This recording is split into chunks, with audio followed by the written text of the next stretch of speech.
जी से अपनी सारी बातें कहने के बाद तानिया उनके कमरे से बाहर आ गई।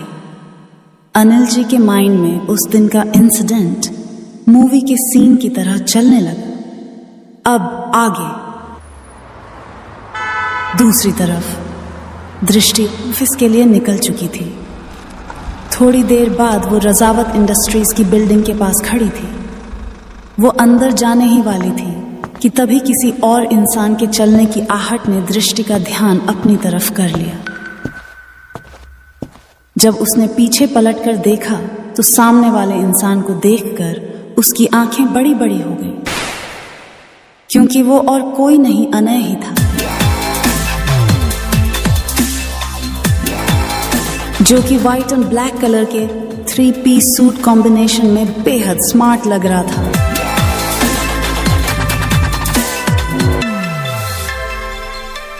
जब अनय की नजर दृष्टि पर पड़ी तो वो मन ही मन बोला, ओह, तो क्या ये चैटर बॉक्स डैड के ऑफिस में काम करती है? इसका पता लगाना पड़ेगा। दृष्टि उसकी तरफ घूरते हुए बोली, तुम यहां भी आ गए मेरा पीछा करते करते। अनय उसकी तरफ देखकर स्माइल करने लगा, जैसे अभी अभी दृष्टि ने कोई मजाक किया। अनय अपनी स्माइल बरकरार रखते हुए बोला, नाइस जॉब, पर मुझे बिल्कुल भी बुरा नहीं लगा। दृष्टि ने आंखें दिखाते हुए कहा, यू मिस्टर, मैं तुम्हें छोड़ूंगी नहीं। अनय ने उसे टीज करते हुए कहा, पहले पकड़ तो लो, फिर बाद में छोड़ना। दृष्टि उसकी तरफ फिर घूरते हुए बोली, कुछ कहा तुमने? नहीं तो मैं तो बस ये कह रहा था कि कुछ लोग खुद को जरूरत से ज्यादा ही वैल्यू दे देते हैं।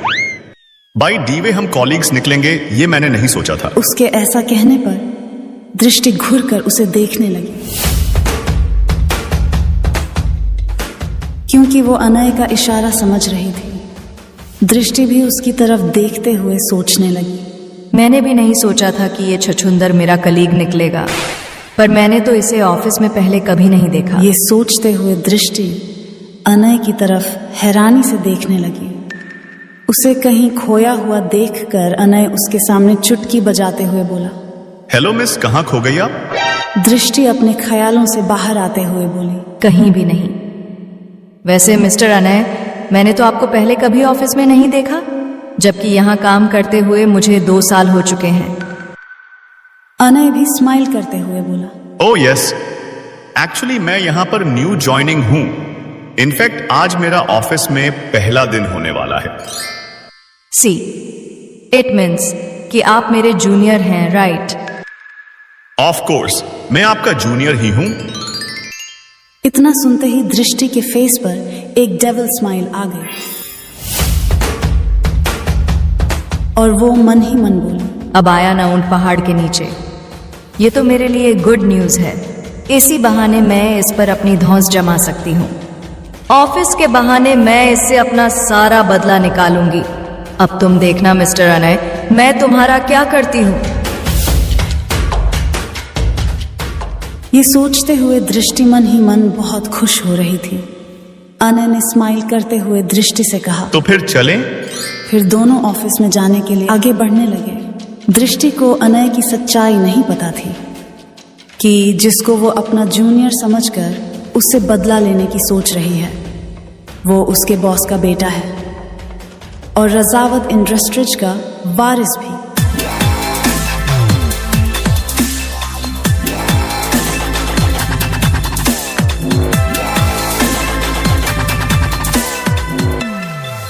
अनय दृष्टि के साथ लिफ्ट में एंटर हुआ।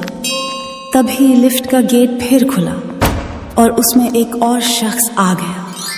वो समर श्रीवास्तव था, सेल्स और मार्केटिंग डिपार्टमेंट का मैनेजर और दृष्टि का कलीग। उसने दृष्टि को हाय कहा और उसके साथ बात करने में बिजी हो गया।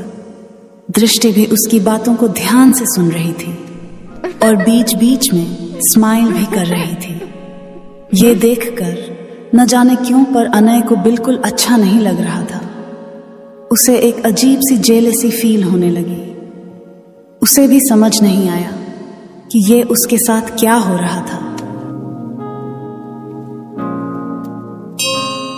कुछ देर बाद लिफ्ट खुली और वो सभी अपने फ्लोर पर पहुंच गए। थोड़ी देर बाद रजावत इंडस्ट्रीज के सीईओ मिस्टर गौतम रजावत एक इम्पोर्टेंट अनाउंसमेंट करने वाले थे। दूसरी तरफ सिंघानिया मैंशन। तानिया के जहन में बार बार अनिल जी का ही ख्याल आ रहा था। वो यही सोच रही थी कि उसकी कई बातों का अनिल जी पर असर हुआ होगा या नहीं, क्योंकि जब से तानिया को अनिल जी और आर्य के रिश्ते में दरार के बारे में पता चला था, तानिया ने उसी वक्त ये डिसाइड कर लिया था कि चाहे कुछ भी हो जाए, वो दोनों बाप बेटे को मिलाकर ही रहेगी, क्योंकि उसने जाने अनजाने में आर्य के दर्द की बहुत गहराई भी महसूस की थी। किसी अपने को खोने का गम क्या होता है, तानिया ये बहुत अच्छे से जानती थी, क्योंकि आर्य की तरह उसने भी अपनी माँ को खोया था। उसकी माँ के जाने के बाद तानिया ने अपनी लाइफ में सिर्फ दर्द और तकलीफें ही सही थी। आर्य की वजह से उसे एक पिता का प्यार दोबारा मिल रहा था। ऐसे में वो उसे भी एक पिता के प्यार से दूर नहीं रखना चाहती थी।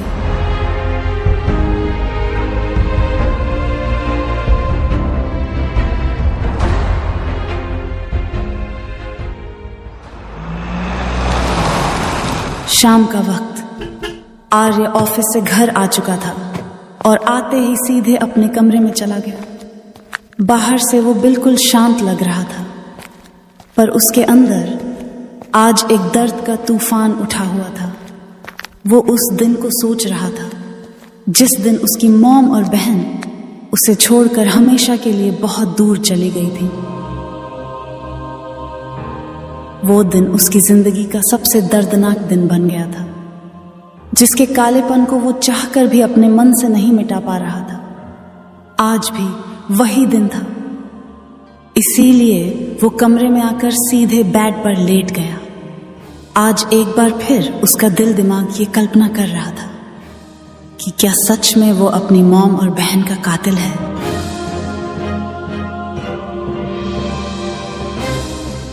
अपने दिल और दिमाग के बीच जंग लड़ते लड़ते उसने अपनी आंखें बंद कर की और थोड़ी देर के लिए वो नींद के आगोश में चला गया। थोड़ी देर बाद उस दर्दनाक दिन का सीन उसके सपने में नजर आने लगा, जिसकी वजह से वो झट से बेड पर उठकर बैठ गया। वो पसीने से पूरी तरह भीग चुका था। बेड के बगल में टेबल पर रखे पानी का ग्लास लेकर वो पानी पीने लगा। उसकी आंखों के आगे अंधेरा छाने लगा और उस दिन को याद करके उसकी आंखें भी नम होने लगी। तभी उसके कमरे के दरवाजे पर किसी ने दस्तक दी और आहिस्ते से वो शख्स रूम के अंदर आया। आर्य खुद को नॉर्मल करने में लगा। जब उसने एक नजर उठाकर देखा तो हैरान रह गया, क्योंकि वो शख्स उसके डेड अनिल जी थे। जब से उसकी मॉम और बहन की डेथ हुई थी, तब से अनिल जी ने आर्य के रूम में कभी कदम नहीं रखा था। आज पहली बार था जब इतने सालों बाद वो उसके कमरे में कदम रख रहे थे। आर्य को लगा कि शायद वो तानिया को ढूंढते हुए आ गए होंगे, इसीलिए वो उनकी तरफ बिना देखे अपने एक्सप्रेशनलेस चेहरे के साथ बोला, आप जिसे ढूंढ रहे हैं वो इस वक्त वेद के रूम में होगी। आर्य की बात सुनकर अनिल जी ने कुछ नहीं कहा और वो चुपचाप वहीं खड़े रहे। आर्य को लगा कि शायद अब तक वो जा चुके होंगे, इसलिए वो आहिस्ते से दरवाजे के सामने की तरफ अपनी नजरें उठाकर देखा तो देखता ही रह गया। अनिल जी वहीं पर खड़े थे। आर्य को अपनी तरफ सवालिया नजरों से देखता हुआ देखकर अनिल जी बोले, आज मैं यहां अपने बेटे से मिलने आया हूं। क्या मुझे अपने बेटे से मिलने की इजाजत नहीं है?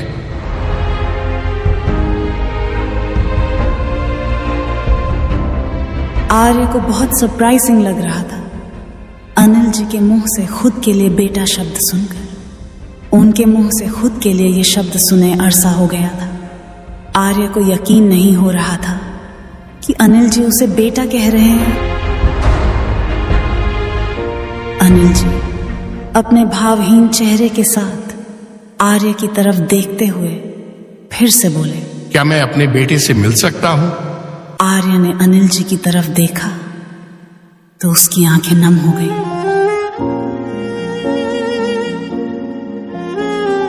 अनिल जी आर्य के बगल में आकर बैठ गए और उसकी तरफ देखते हुए बोले, मुझे माफ कर दो बेटा, जाने अनजाने में मैंने तुम्हें बहुत तकलीफ दी है।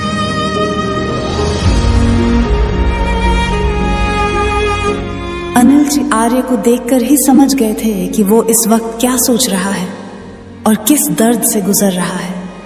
आर्य को इस तरह से देखकर अनिल जी ने बिना देर किए उसे अपने सीने से लगा लिया और ठीक उसी वक्त तानिया की आंखों से भी आंसू निकल चुके थे, जो थोड़ी देर पहले आकर दरवाजे पर खड़ी थी। अनिल जी आर्य को देखकर ही समझ गए थे कि वो इस वक्त क्या सोच रहा है और किस दर्द से गुजर रहा है। अब आगे। आज ही के दिन आर्य की मॉम मालविका जी और उसकी बहन युविका का मर्डर हुआ था। हर साल आज के दिन न चाहते हुए भी आर्य के जहन में उस दिन की काली यादें ताजा हो जाती थी। उन पलों को याद करके उसके दिल में एक दर्द सा उठने लगा था। आर्य अपनी भावहीन आंखों से अनिल जी की तरफ देखने लगा। उसे समझ नहीं आ रहा था कि जिस पिता ने सालों पहले उसे अपना बेटा मानने से इनकार कर दिया था, वो अचानक अपने उस खोए हुए बेटे से मिलने की बात क्यों कर रहे हैं। दूसरी तरफ रजावत इंडस्ट्रीज।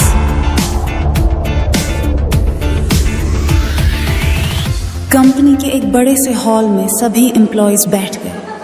सभी डिपार्टमेंट के मैनेजर्स और मिस्टर रजावत की पीए मिस शिवानी सामने की तरफ लगे चेयर्स पर बैठे हुए थे। इन मैनेजर्स में दृष्टि भी थी, जो कि फाइनेंस डिपार्टमेंट की मैनेजर थी। उसके बगल में समर बैठा हुआ था। उनके साथ बाकी डिपार्टमेंट के मैनेजर्स भी शामिल थे।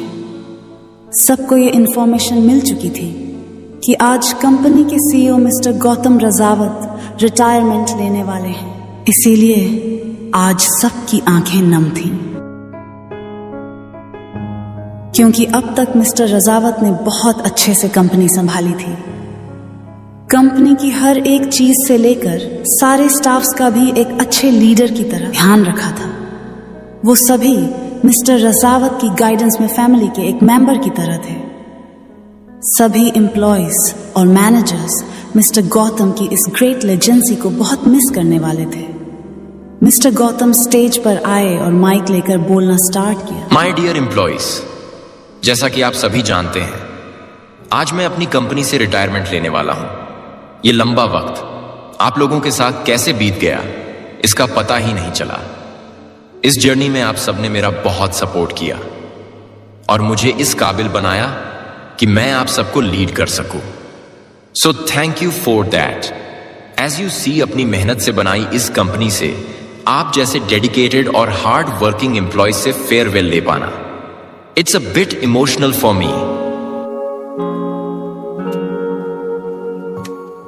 मिस्टर रजावत की इस इमोशनल स्पीच को सुनकर बहुतों की आंखें नम हो गईं, क्योंकि वो आज अपने फेवरेट बॉस को अलविदा कहने वाले थे। मिस्टर रजावत ने अपनी बातें जारी रखी। रिटायरमेंट का ये मतलब नहीं है कि मैं हमेशा हमेशा के लिए इस कंपनी को अलविदा कह रहा हूं। मैं बीच बीच में आप सबसे मिलने के लिए आता रहूंगा। मैं आप सबसे यही रिक्वेस्ट करूंगा कि जिस तरह का प्यार और ट्रस्ट मुझ पर बनाया, ठीक उसी तरह आप मेरे बेटे यानी अब के नए बॉस को भी करें। So meet my son and your new boss mister Anay Singh Rajawat.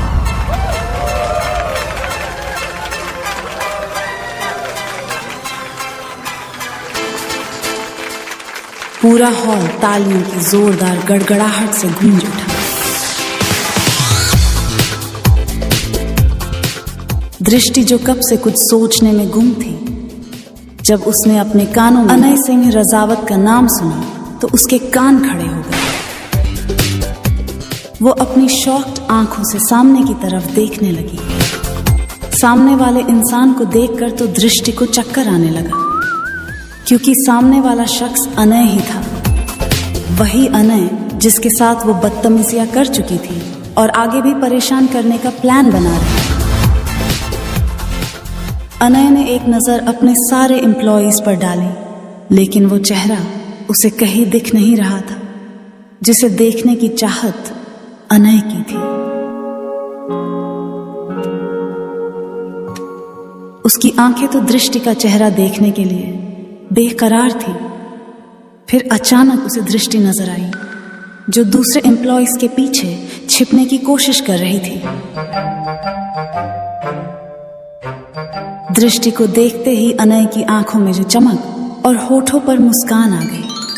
Anay दृष्टि के फेस का एक्सप्रेशन देखकर मन ही मन जोर जोर से हंसने लगा।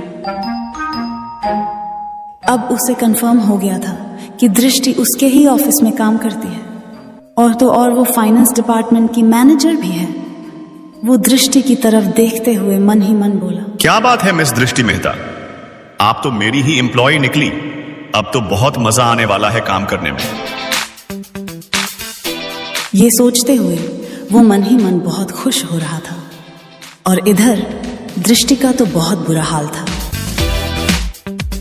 दृष्टि अनय की तरफ देखते हुए मन ही मन बोली, ओ गॉड, मैंने तो सपने में भी नहीं सोचा था कि जिस कॉफी शॉप वाले लड़के से मैं पंगा ले लूंगी वो मेरा बॉस निकलेगा। Please God, please save me from him. मुझे पता है ये अब मुझे नहीं छोड़ने वाले।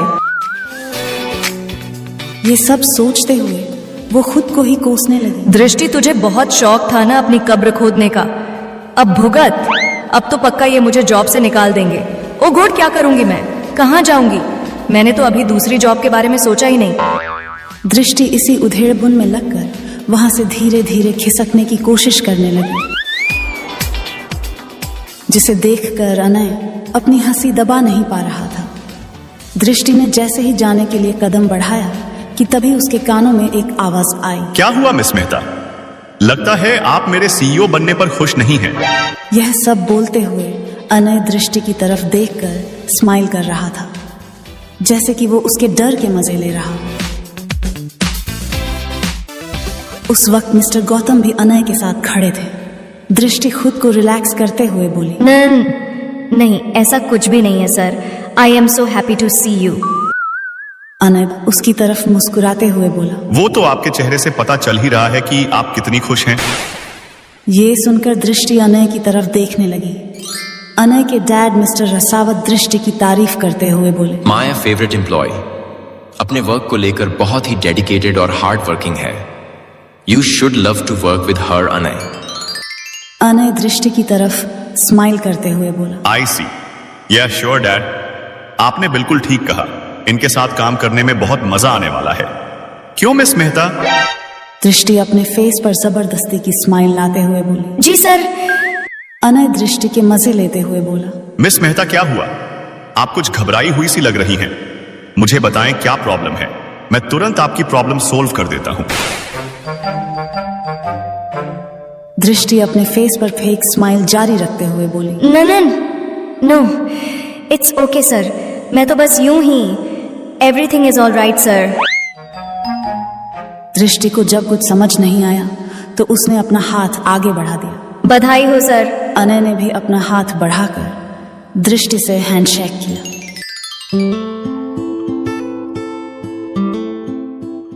अनय ने जैसे ही दृष्टि के हाथों को छुआ, वो उसके सॉफ्टनेस के एहसास में खो गया, क्योंकि उसके हाथ रुई की तरह मुलायम थे। उसे हैंडशेक करने के बाद बाकी एम्प्लॉयज और सभी मैनेजर्स ने भी अनय को बधाई दी, लेकिन अनय अब भी दृष्टि का हाथ पकड़े हुए ही था, और वो महसूस कर रहा था कि दृष्टि अपना हाथ छुड़ाने की कोशिश कर रही थी, लेकिन अनय दृष्टि को परेशान करके उसके फेस के एक्सप्रेशन का मजा ले रहा था। मिस्टर रजावत एक और अनाउंसमेंट करने के लिए स्टेज पर गए और कहा, मैंने कल शाम अपने रिटायरमेंट और अपने बेटे के न्यू जर्नी की खुशी में एक पार्टी रखी है जिसमें आप सब इनवाइटेड हैं। सबने मिस्टर रजावत के लिए एक बार फिर जोरदार तालियां बजाई। दृष्टि तो अभी भी शौक में थी। उसे अभी भी यकीन नहीं हो पा रहा था कि अनय उसका नया बॉस है। वो तो बस काम करते हुए खुद को और अनय को इमेजिन करने लगी थी, जिसमें अनय उसकी क्लास लगा रहा था। तभी दृष्टि अपने ख्यालों से बाहर आते हुए बोली, अच्छा हुआ मैं गौतम सर की पीए नहीं थी, वरना मेरा सुख चैन सब चला गया होता आज के बाद से। उसे एक बार फिर अनय का ख्याल आया। नहीं नहीं, मुझे उनसे इतना घबराने की जरूरत नहीं है। कौन सा वो राक्षस हैं जो मुझे खा जाएंगे? कौन किसे खाने वाला है मिस दृष्टि? वो ये सब बड़बड़ाए ही जा रही थी कि तभी अनय उसके पास आकर बोला। अनय की आवाज सुनकर दृष्टि अचानक से होश में आ गई और वो मन ही मन बोली, उफ, इन्हें भी अभी ही यहाँ आना था। नहीं नहीं, ऐसी कोई बात नहीं है सर। अनय उसके चेहरे पर आ रहे बालों को कान के पीछे करते हुए बोला, क्या हुआ मिस दृष्टि? आप परेशान सी लग रही हैं। आपको किस चीज का डर सता रहा है? दृष्टि तो अनय की तरफ देखती ही रह गई, क्योंकि उसने उसके मन की बात कह दी थी। दृष्टि अपने आप को रिलैक्स करते हुए बोली, मुझे कोई डर नहीं लग रहा। पर उसका फेस एक्सप्रेशन उसकी बातों को सपोर्ट नहीं कर रहा था। अनय उसके करीब रहकर ही बोला, वैसे डैड ने कहा था कि आप उनकी फेवरेट एम्प्लॉय हैं। मैं भी ये देखना चाहता हूं कि आप में ऐसी क्या क्या खासियत है। Okay then, see you tomorrow in the party. Drishti ने बस हाँ में सिर हिला दिया, क्योंकि जब से उसे पता चला था कि अनय उसका बॉस है, तब से वो उसका सामना करने से घबरा रही थी। दूसरी तरफ आर्य का बेडरूम। आर्य अभी भी अपनी भावहीन आंखों से अनिल जी की तरफ देख रहा था। कमरे में एक गहरी शांति छाई हुई थी। अनिल जी आहिस्ते से अपने हाथों को आर्य के सिर पर फेरते हुए बोले, अपनी मॉम की याद आ रही है? आर्य की आंखें हल्की सी नम हो गई थी, पर उसने ये अनिल जी के सामने जाहिर नहीं किया। अनिल जी आर्य की तरफ देखते हुए बोले, बेटा तुम जानना चाहते थे ना कि आज तुम्हारा बाप अचानक तुमसे मिलने क्यों आ गया? आर्य सवालिया नजरों से उनकी तरफ देखने लगा। अनिल जी अपनी बातें जारी रखते हुए बोले, आज एक पिता अपने बेटे से सालों पहले की गलती के लिए माफी मांगने आया है। बेटा क्या तुम अपने डैड को माफ कर पाओगे? आर्य ने भावहीन चेहरे के साथ अपनी भरी आंखों से अनिल जी की तरफ देखा और उनके गले लग गया।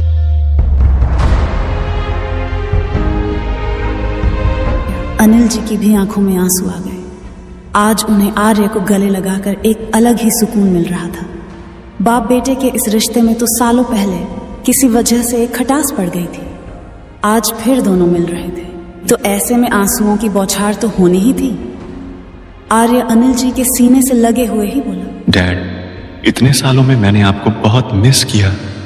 थैंक गॉड कि आप मुझे वापस मिल गए। मैं आज बहुत खुश हूँ। अनिल जी आर्य की पीठ को सहलाते हुए बोले, मुझे माफ कर दो मेरे बच्चे। अपनी बेटी और वाइफ के खोने के गम में मैं ये बिल्कुल ही भूल गया था कि मेरे बच्चे ने भी तो अपनी माँ और अपनी प्यारी बहन को खोया है। पर आज मुझे मेरी गलती का एहसास है बेटा। मैं अपनी गलती का पश्चाताप करना चाहता हूं और तुम्हारे साथ उन सारे पलों को जीना चाहता हूं जो कई सालों से बेरंग पड़े थे। I love you dad. Anil ji Arya के माथे को चूमते हुए बोले, I love you too my son. Tania उनके बगल में खड़ी होकर दोनों को ऐसे देखकर स्माइल कर रही थी।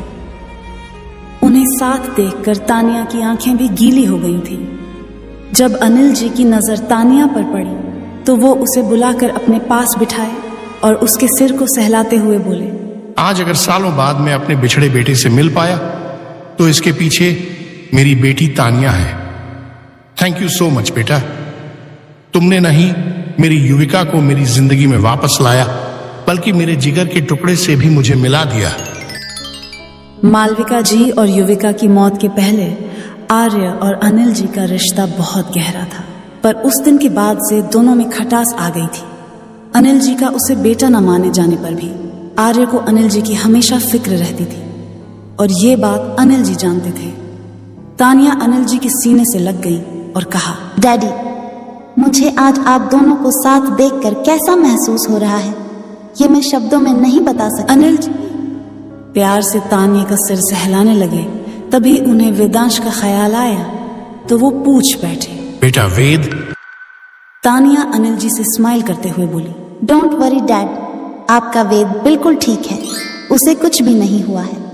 ये सब तो बस आपको एहसास दिलाने के लिए किया था।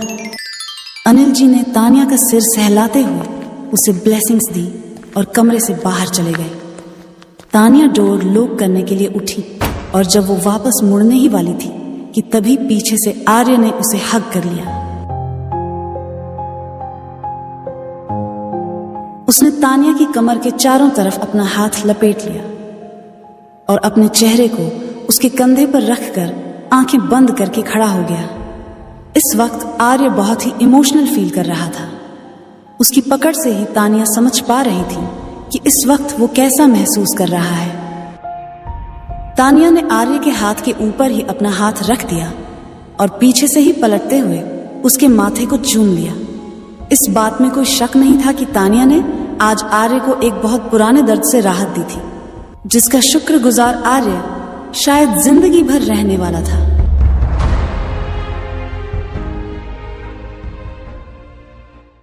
आर्य ने तानिया को पीछे से हग कर लिया और अपने चेहरे को उसके कंधे पर रखकर आंखें बंद करके खड़ा हो गया। इस वक्त आर्य बहुत ही इमोशनल फील कर रहा था। उसकी पकड़ से ही तानिया समझ गई कि इस वक्त वो कैसा महसूस कर रहा है। तानिया ने आर्य के हाथ के ऊपर ही अपना हाथ रख दिया और पीछे से ही पलटते हुए उसके माथे को चूम लिया। अब आगे आर्य अभी भी तानिया को कसकर थामे हुए था। थोड़ी देर बाद आर्य तानिया से अलग हुआ। तानिया ने जब आर्य की तरफ देखा तो उसकी आंखों में आंसू थे। आज पहली बार तानिया ने उसकी आंखों में आंसू देखा था। जब उसने आर्य को उस दिन बेरहमी से किसी का गला काटते हुए देखा था, तब उसे लगा था कि इस इंसान के सीने में दिल नहीं है। पर आज की कहानी बिल्कुल अलग थी। आर्य आज सालों बाद अपने डैड से मिल रहा था, उस डैड से जिसने उसे कभी खुद से ज्यादा प्यार किया था। इसलिए आर्य आज इमोशनल हो गया था। उसे इस तरह से देखकर तानिया की आंखें भी भर आईं। उसने आर्य के फेस को अपने हाथों में लेकर उसके आंसुओं को आहिस्ते से पोंछ दिया और बड़े ही प्यार से उसके होंठों पर अपने होंठ रखकर उसे किस करने लगी। तानिया अपने इस किस से आर्य को कन्फर्ट करना चाहती थी। आर्य ने भी अपनी आंखें बंद कर ली और तानिया की कमर पर अपनी पकड़ मजबूत करते हुए उसे किस करने लगा। दोनों थोड़ी देर तक एक दूसरे को किस करने के बाद अलग हुए। तानिया ने अपनी सांसों को नॉर्मल करते हुए आर्य को अपने सीने से लगा लिया।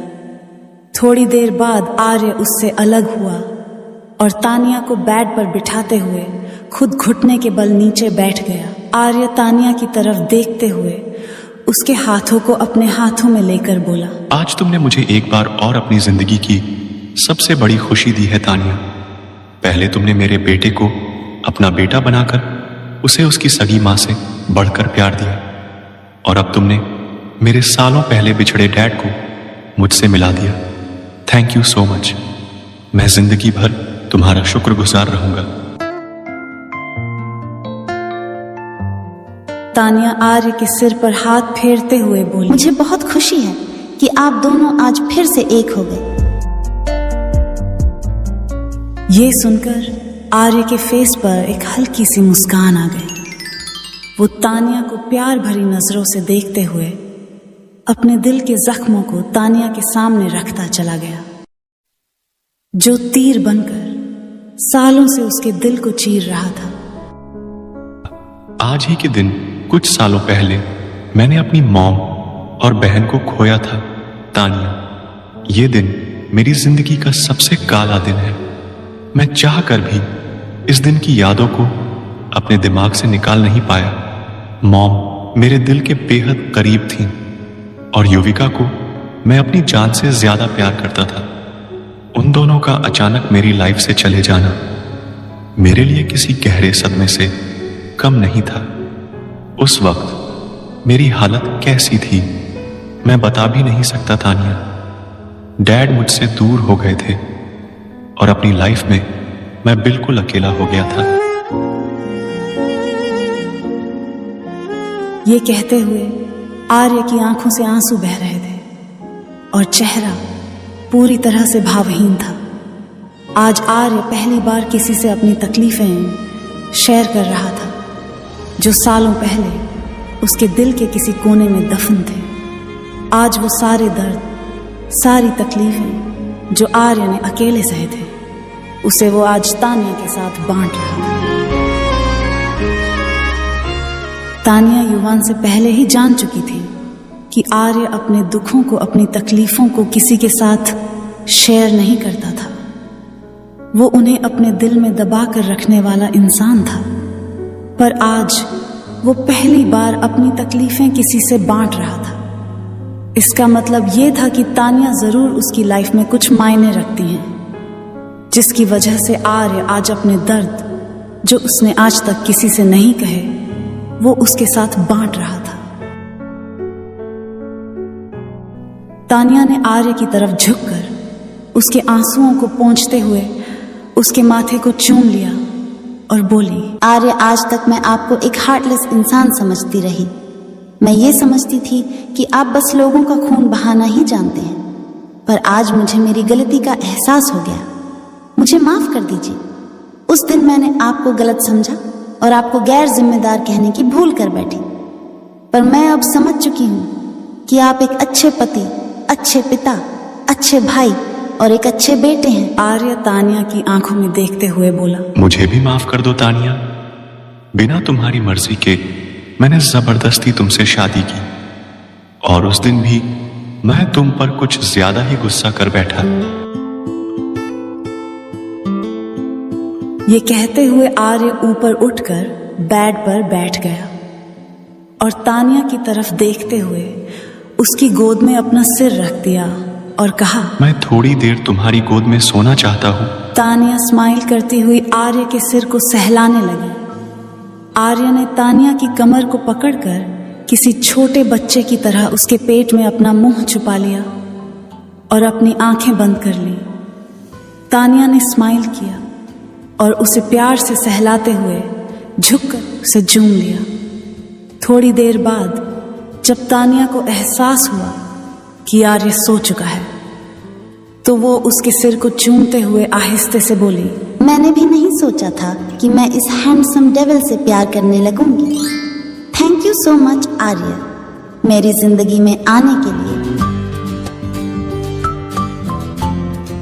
ये कहते हुए वो आर्य के सिर को सहला ही रही थी कि तभी उसका प्यारा बेबी नींद से जागकर अपने छोटे छोटे कदमों से चहकते हुए डैडी डैडी पुकारता हुआ अंदर आ गया। अंदर का नजारा देख वो वहीं रुक गया। तानिया ने अपने होंठों पर उंगली रखकर वेद को श्श बोलकर चुप रहने का इशारा किया। वो एक हाथ से अभी भी आर्य के सिर को सहला रही थी। वेद देख रहा था कि आज उसके डैडी बिल्कुल उसकी तरह उसकी मम्मा के गोद में सो रहे थे। वेद चुपचाप बिना आवाज किए आहिस्ते से बेड पर चढ़ गया। तानिया की तरफ बढ़ते हुए उसके गले में अपने छोटे छोटे हाथ डाल दिया। उसकी इस क्यूटनेस पर तानिया आहिस्ते से उसके होंठों को चूम लिया। वेद ने फुसफुसाते हुए अपनी मम्मा से पूछा कि मम्मा, डैडी सो रहे हैं क्या? तानिया भी फुसफुसाते हुए बोली। हाँ मेरे बच्चे, आपके डैडी सो रहे हैं, इसलिए नो डिस्टर्बेंस। ये सुनकर वेद ने अच्छे बच्चे की तरह अपने छोटे छोटे होंठों पर उंगली रख ली। फिर वो अपने डैडी के बगल में बैठकर अपने प्यारे प्यारे होंठों से आर्य के सिर को चूम लिया और अपनी मम्मा के साथ अपने डैडी के सिर को सहलाने लगा। दोनों बाप बेटे को इस तरह से देखकर तानिया को उन पर बहुत प्यार आ रहा था। दोनों बाप बेटे सोते हुए बेहद क्यूट लग रहे थे। आर्य की पकड़ तानिया की कमर पर कसी हुई थी, इसलिए तानिया उसी पोजीशन में बैठी रही, पर वो खुद भी उठकर नहीं जाना चाहती थी। आर्य का उसे इस तरह से पकड़े रहने से तानिया को भी एक सुकून मिल रहा था, इसलिए जब तक आर्य उठ नहीं गया तब तक तानिया उसके सिर को यूं ही सहलाती रही। लगभग 1-1.5 घंटे बाद आर्य की आंखें खुली तो उसने सबसे पहले तानिया को देखा, फिर अपने बगल की तरफ देखा जहां उसका छोटा बेबी सो रहा था। आर्य तानिया की तरफ देखते हुए बोला, तुम अभी भी वैसी की वैसी बैठी हो, और वेद कब आया? तानिया स्माइल करते हुए बोली, आप सोते हुए क्यूट लग रहे थे, इसलिए मुझे मन नहीं हुआ आपको जगाने का, और आप जब सो रहे थे तभी वेद हमारे कमरे में आया था। फिर वेद की तरफ देखकर उसके सिर को सहलाते हुए बोली, आपको पता है कि वेद आपको मेरी गोद में सोते हुए देखकर क्या बोल रहा था? आर्य अभी भी तानिया की गोद में सिर रखकर उसके चेहरे की तरफ स्माइल करते हुए देख रहा था। वो तानिया के होंठों की तरफ अपनी उंगली बढ़ाकर उनसे खेलते हुए बोला, अच्छा, तो तुमने मुझे जगाया क्यों नहीं? तानिया एक हाथ से वेद के सिर को सहलाते हुए और दूसरे हाथ से आर्य की उंगलियों को हटाते हुए बोली, मैंने कहा ना, आप सोते हुए बहुत क्यूट लग रहे थे, इसलिए आपको नहीं जगाया और मैं वैसी ही बैठी रही। आर्य क्यूरियस होकर तानिया की तरफ देखने लगा। तानिया वेद की क्यूट हरकतें आर्य को बताने लगी। ये बताते हुए तानिया बहुत ही प्यारी लग रही थी। आर्य से अब रहा नहीं गया और वो झट से उठकर तानिया की नेक को पकड़कर उसके होंठों को अपने होंठों के बीच दबाकर उसे किस करने लगा। तानिया तो उसके अचानक किस करने से शॉक्ड हो गई। उसे कुछ समझ नहीं आया, और जब तक समझ आया तब तक आर्य उसके होंठों पर टूट पड़ा था। आर्य तानिया को इस तरह से किस कर रहा था जैसे वो बहुत देर से उसे किस करने के लिए तड़प रहा हो। तानिया लगातार उसे खुद से दूर करने की कोशिश कर रही थी।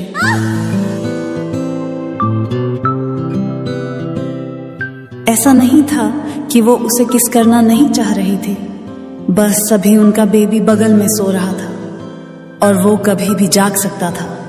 तानिया जैसे ही उससे दूर होने की कोशिश करती, आर्य उसे और डीपली किस करने लग जाता।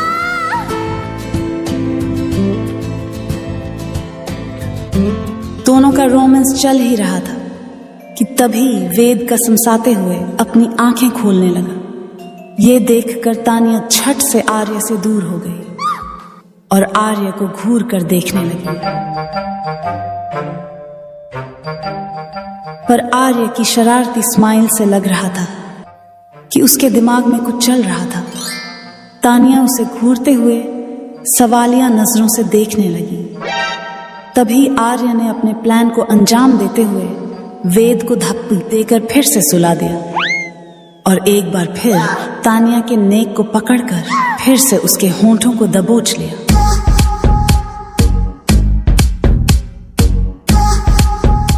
उसे किस करते हुए आर्य के हाथ तानिया की खुली कमर पर चल रहे थे। धीरे धीरे तानिया भी इस किस में बहकने लगी। थोड़ी देर तक छटपटाने के बाद तानिया ने आर्य की बाहों में खुद को ढीला छोड़ दिया। बस उसे इस बात का डर था कि कहीं वेद दोबारा उठ न जाए, पर आर्य तो जैसे तानिया में खो ही गया था। उसे किस करते करते आर्य के हाथ तानिया के ब्लाउज पर चले गए और उसने पीछे से उसके हुक को खोल दिया। जिसका एहसास होते ही तानिया की आंखें बाहर हो गईं। फिर उसने झट से आर्य के होंठों को काट लिया, आउच। जिसके दर्द से आर्य उससे अलग हुआ। तानिया ने आर्य को घूरते हुए इशारे से वेद को देखने के लिए कहा। आर्य ने जब वेद को देखा तब जाकर आर्य को अपनी गलती का एहसास हुआ और वो तानिया की तरफ देखकर धीरे से बोला, सॉरी। ये कहते हुए आर्य ने उसे अपने सीने से लगा लिया और आहिस्ते से तानिया के ब्लाउज की हुक को बंद कर दिया। आगे की कहानी। तानिया ने आर्य के होठों को काट लिया, जिससे दर्द की वजह से आर्य ने तानिया को छोड़ दिया। तानिया ने आर्य को इशारे से वेद को देखने के लिए कहा। तब जाकर आर्य को अपनी गलती का एहसास हुआ और उसने तानिया को धीरे से सॉरी बोला। फिर उसे अपने सीने से लगाकर आहिस्ते से उसकी ब्लाउज की हुक को बंद कर दिया। अब आगे। दोनों अपने क्यूट से बेबी को निहारने लगे।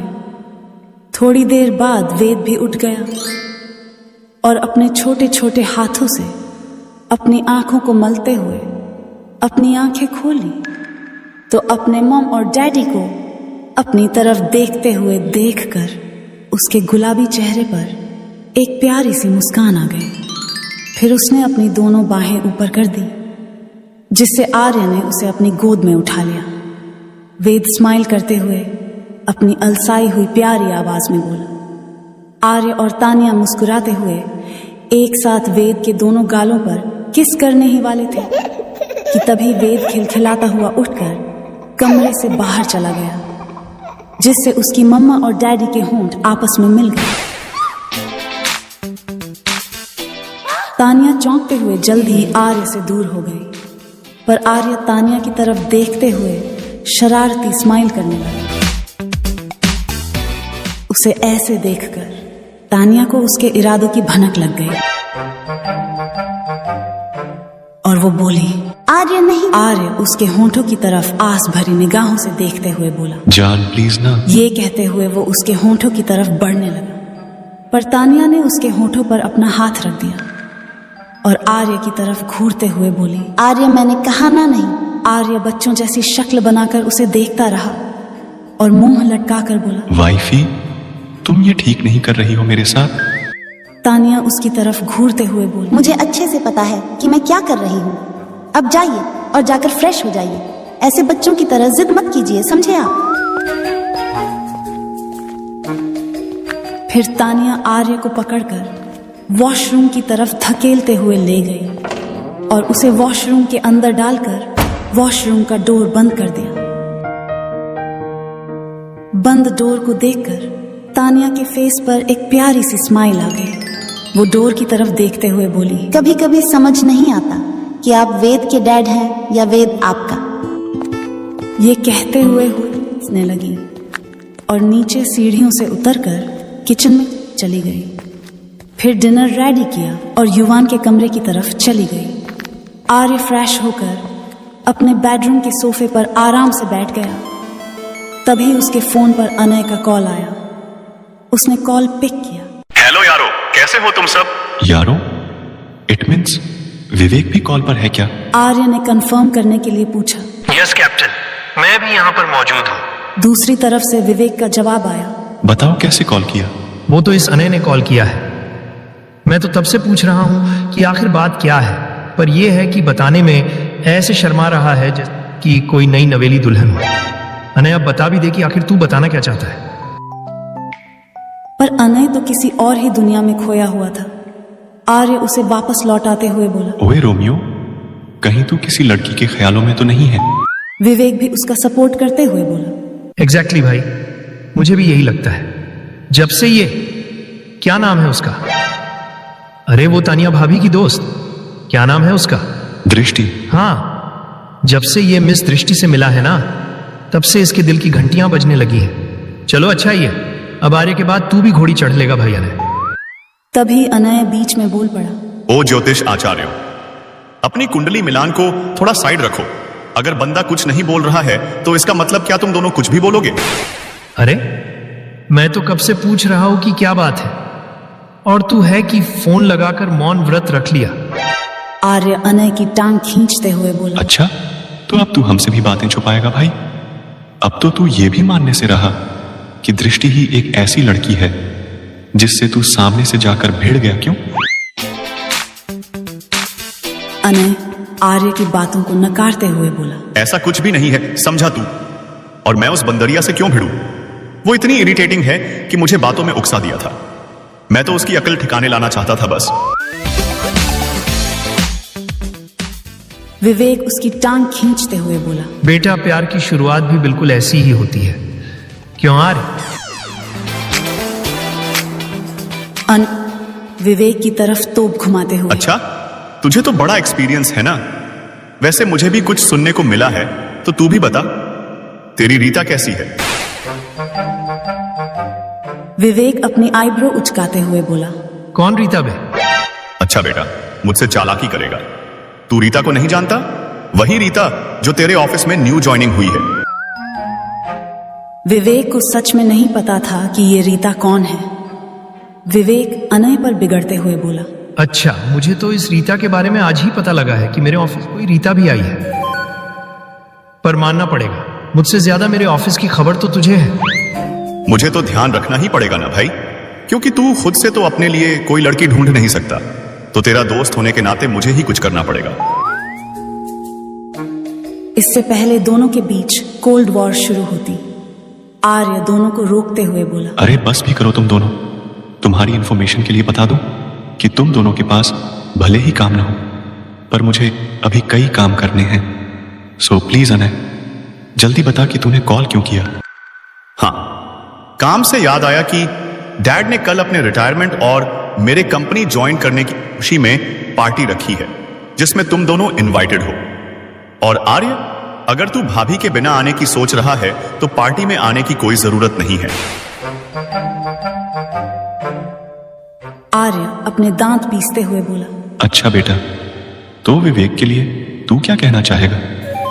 अनय कुछ बोल पाता, उससे पहले ही विवेक बोल पड़ा। खबरदार, अगर तूने मेरी इनविटेशन कैंसिल की तो मैं तुझे सीधे जमीन में गाड़ दूंगा।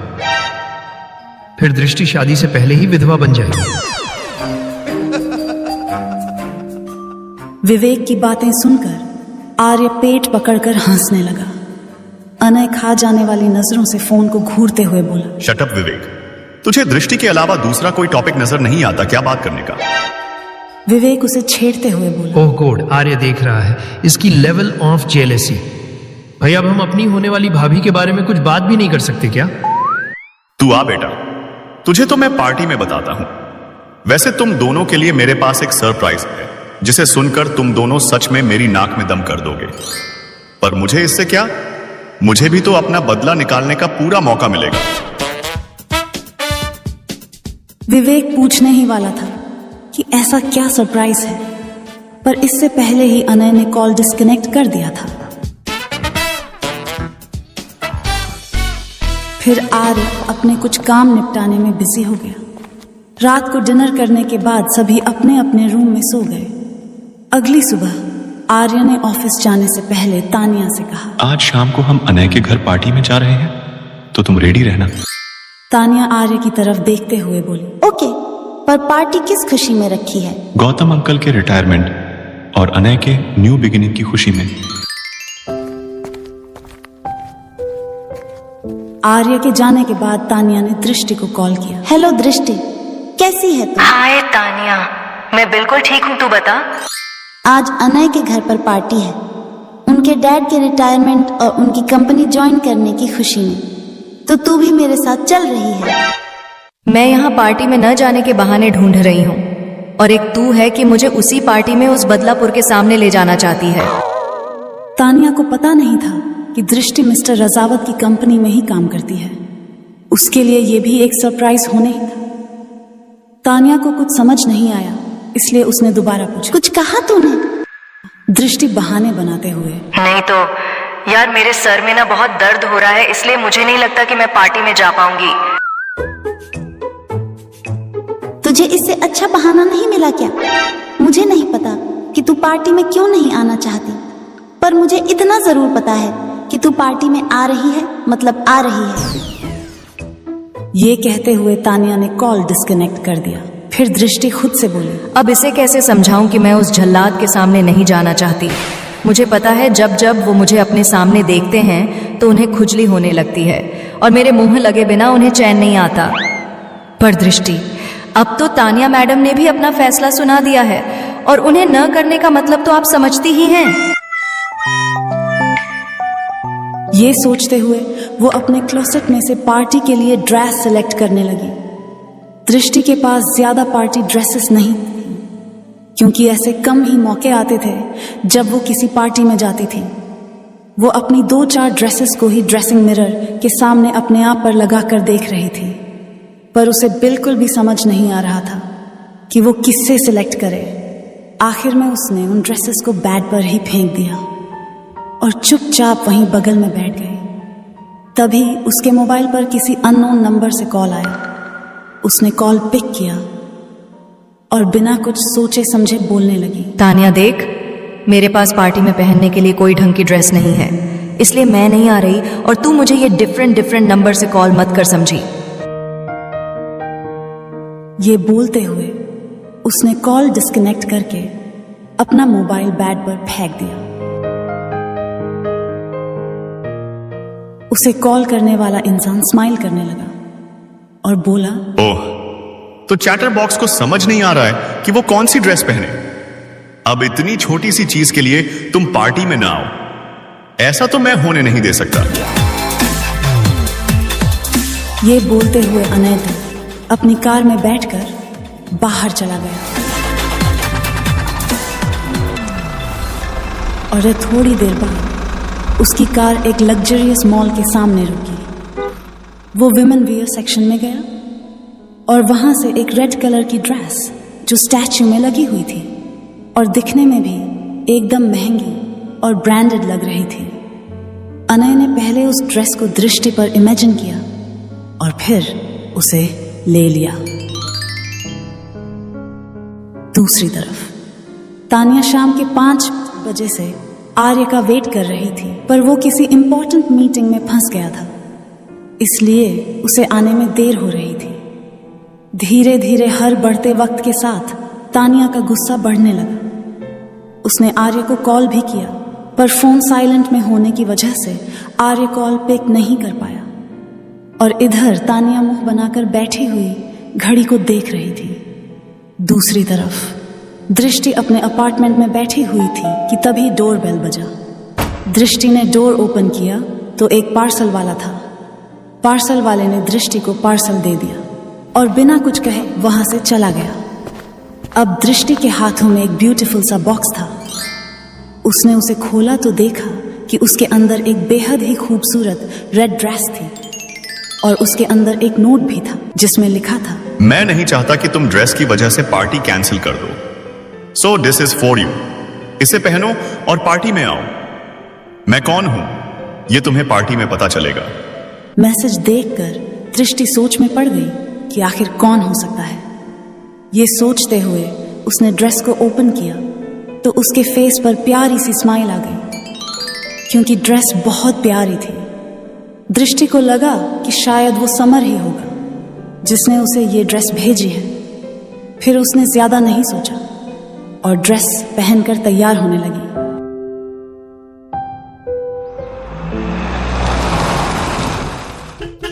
दूसरी तरफ आर्य जब ऑफिस से घर आया और अपने कमरे में गया तो उसने देखा कि तानिया मुंह फुलाकर बेड पर बैठी हुई है। आर्य अपना लैपटॉप बैग साइड में रखते हुए जैसे ही तानिया के पास गया तो तानिया उससे दूर जाने लगी। आर्य फिर तानिया के पास गया। तानिया फिर से दूर होकर बैठ गई। फिर से आर्य तानिया के नजदीक जाकर बैठ गया और इससे पहले कि तानिया फिर से दूर हो पाती, आर्य ने उसे अपनी तरफ खींचकर अपनी गोद में बिठा लिया। तानिया ने एक नजर आर्य को देखा और गुस्से में अपना मुंह दूसरी तरफ फेर लिया। ये देखकर आर्य उसके चेहरे को अपनी तरफ करते हुए बोला, अब बताओगी भी कि हुआ क्या है। तानिया ने कुछ नहीं कहा, बस उसे इग्नोर करती रही। फिर एकाएक तानिया आर्य की तरफ घूर कर देखते हुए बोली, आप पूछ रहे हैं कि हुआ क्या है? पहले टाइम देखिए आप। आर्य ने टाइम देखा। तब उसे याद आया कि उसे अपनी बीवी के साथ आज पार्टी में जाना नहीं, और तानिया उससे क्यों नाराज है। तानिया उसके गोद से उठते हुए बोली, याद आया कि अभी भी बताने की जरूरत है। आर्य उसे दोबारा अपनी गोद में बिठाकर उसे अपनी बाहों में भरते हुए बोला, बेबी, एक इंपॉर्टेंट मीटिंग में फंस गया, इसलिए लेट हो गया था कसम से, पर अब मैं आ गया हूं और अब हम दोनों चलेंगे पार्टी में, और जब हम दोनों तैयार होकर चलेंगे तो दुनिया देखती रह जाएगी सच में। रहने दीजिए, ज्यादा मक्खन मत लगाइए। मैं पार्टी में नहीं जा रही, इसलिए आप रेडी होकर अकेले चले जाओ। आर्य अपने फेस को बच्चों की तरह बनाकर बोला, ऐसा मत बोलो जान, प्लीज चलो ना, तुम्हारे बिना पार्टी में मुझे अच्छा नहीं लगेगा प्लीज। आर्य के इस तरह से कहने से तानिया के फेस पर स्माइल आ गई। ठीक है, लेकिन मुझे समझ नहीं आ रहा आर्य कि मैं कौन सी ड्रेस पहनूं। आर्य उसे दोबारा अपनी बाहों में भरते हुए बोला, बस इतनी सी बात, मैं तुम्हारी प्रॉब्लम अभी सोल्व कर देता हूं बेबी। ये कहते हुए आर्य क्लोसेट रूम से एक ब्लैक ड्रेस जिसमें डायमंड वर्क किया हुआ था उसे निकालकर तानिया को दे दिया। फिर दोनों रेडी होने लगे। थोड़ी देर बाद तानिया रेडी होकर आर्य के सामने आई। उसने अपने बालों का खूबसूरत जोड़ा बनाया हुआ था। उसने बालों की एक लट निकाल रखी थी जो उसके लुक को और निखार रही थी। कानों में डायमंड ईयररिंग्स और गले में डायमंड नेकलेस, हाथों में एक डायमंड ब्रेसलेट और एक उंगली में रिंग पहनी हुई थी। चेहरे पर बहुत ही लाइट मेकअप था और होठों में डार्क रेड लिपस्टिक लगाई हुई थी। ये ड्रेस तानिया के फिगर को और भी अट्रैक्टिव बना रही थी। आर्य तो उसे देखकर अपनी पलकें झपकाना ही भूल गया था। तानिया ने एक नजर आर्य को देखा, फिर अपने रूम से बाहर जाने लगी। आर्य अपने ख्यालों से बाहर आते हुए जल्दी जल्दी तानिया के साथ बाहर जाने लगा। आज एक बार फिर युवान, आस्तिक, भाविक, एकांत और ध्रुव सभी अपनी आंखें फाड़े तानिया को सीढ़ियों से नीचे उतरते हुए देखने लगे। उन सबको देखकर आर्य की भौहें तन गई और वो जानबूझकर जल्दी से तानिया की एक बांह को पकड़े हुए नीचे उतरने लगा और वो सबको अपनी तीखी नजरों से घूर भी रहा था।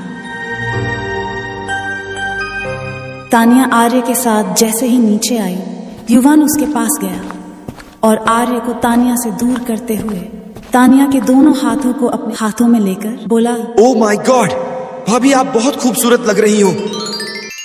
फिर एक एक करके सभी तानिया को ब्यूटीफुल कॉम्प्लीमेंट्स देने लगे। आर्य के साथ आज भी वही सब हो रहा था जो पहले हुआ था। जैसे जैसे सभी तानिया की तारीफ कर रहे थे, वैसे वैसे आर्य सबको मन ही मन बहुत बुरा भला सुना रहा था। तो कैसी होने वाली है आज की पार्टी? क्या रिएक्शन होगा दृष्टि का जब दृष्टि को ड्रेस देने वाले का नाम पता चलेगा?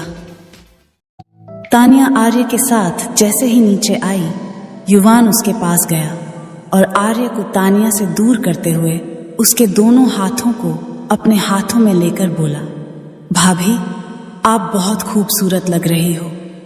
आर्य घूर कर युवान को देखने लगा। इतने में ही बाकी बॉयज भी आ गए तानिया को कॉम्प्लीमेंट करने के लिए। आर्य उन सबको घूरता रह गया। अब आगे आर्य से रहा नहीं गया और एक झटके में तानिया को अपने करीब करके कार की तरफ जाने लगा।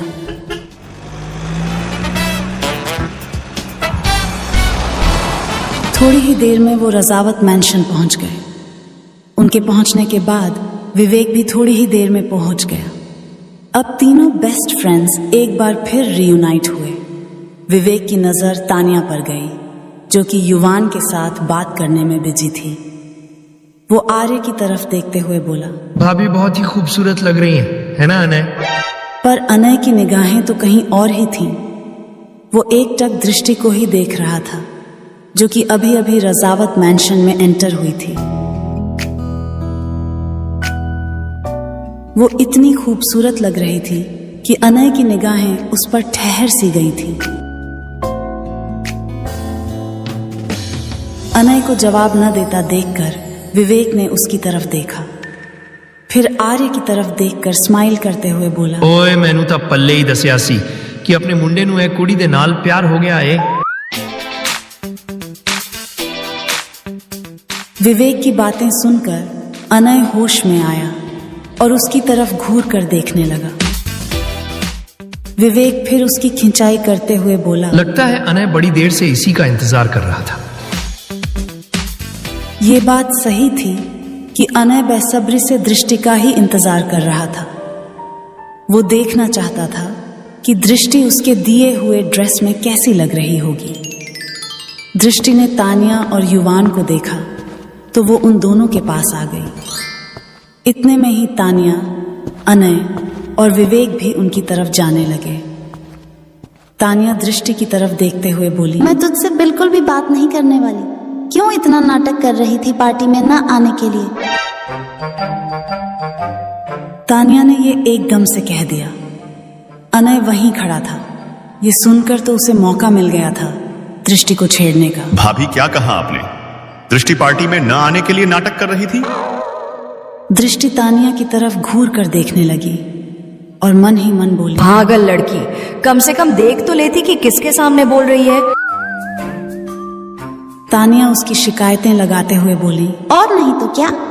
आपको पता है, वैसे तो ये मेरे साथ ज्यादा ना नुकुर तो नहीं करती, पर पता नहीं आज पार्टी में न आने के लिए बहुत बहाने बना रही थी ये।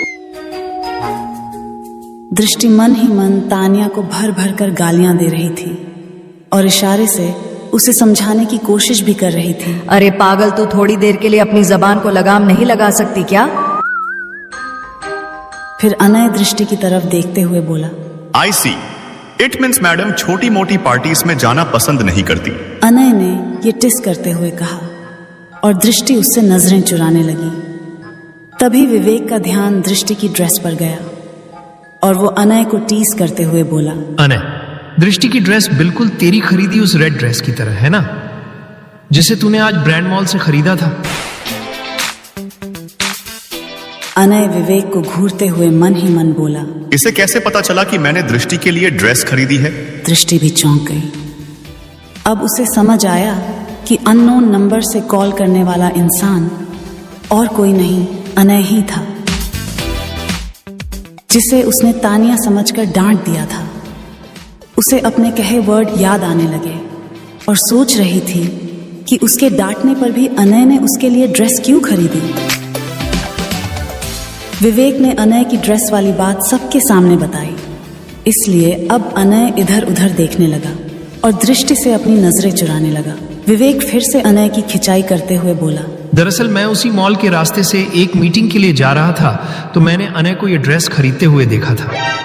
अनय कितने प्यार से उस ड्रेस को खुद पर सेट करके चेक कर रहा था, और ऐसा तो तभी होता है जब किसी खास इंसान के लिए कोई कुछ खरीदता है, क्यों? है ना आर्य?